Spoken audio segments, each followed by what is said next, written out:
Good morning বন্ধুরা। আমরা দুজন হঠাৎই আজ সকালে প্ল্যান করে বেরিয়ে পড়লাম বনগাঁ থেকে মায়াপুর। বনগাঁ থেকে চাকদা রোড ধরে এখন যাব আমরা চাকদা চৌমাথা, দেন ওখান থেকে আমরা সোজা চলে যাব NH-12 ধরে মায়াপুর। চলো, ভিডিওটা খুবই সুন্দর হতে চলেছে, দেখে নাও। বনগাঁ থেকে চাকদা হয়ে 1 ঘন্টা মতো গাড়ি চালানোর পর আমরা অবশেষে এসে পৌঁছালাম শান্তিপুর হাই রোডের পাশে। এখান থেকে মায়াপুর যেতে আমাদের সময় লাগবে আর মোটামুটি খুব বেশি হলে ঘন্টাখানিক। তো এখানে কিছুক্ষণ দাঁড়িয়ে একটু রেস্ট নিলাম। আজকের ওয়েদারটাও খুবই ভালো রয়েছে আর রাস্তার ভিউটাও দেখো কত সুন্দর। তো আজকে আমরা কিভাবে মায়াপুর পৌঁছালাম পুরোটাই কিন্তু থাকছে এই পর্বে।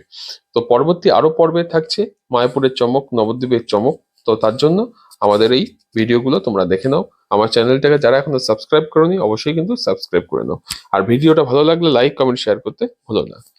তো আজকে হঠাৎই তোমাদের দিদিকে নিয়ে প্ল্যান করে ফেললাম যে কোথাও না কোথাও একটু ঘুরে আসি। তো দিদি বলল কোথাও যখন যাব তাহলে চলো আমরা মায়াপুরটাই ঘুরে আসি, কারণ মায়াপুরে আমরা গেছি অনেকবারই কিন্তু সেরকম ভাবে সাইট সিন বা নবদ্বীপের সাইট সিন করা হয়নি।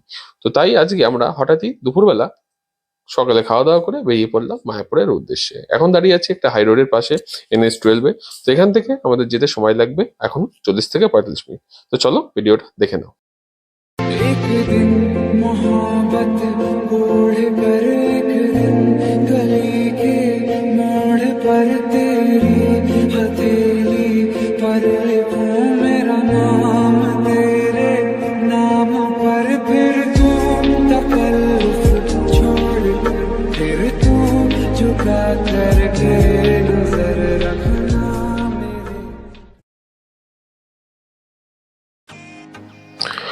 অবশেষে আমরা চলে এসেছি মায়াপুরের সেই রাস্তায়।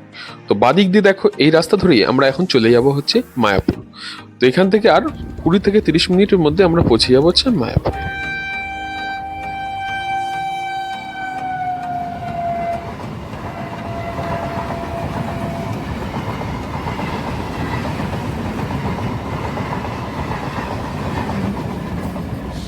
ফাইনালি আমরা 2 ঘন্টা মতো জার্নি করার পর অবশেষে এসে পৌঁছে গেছি মায়াপুর।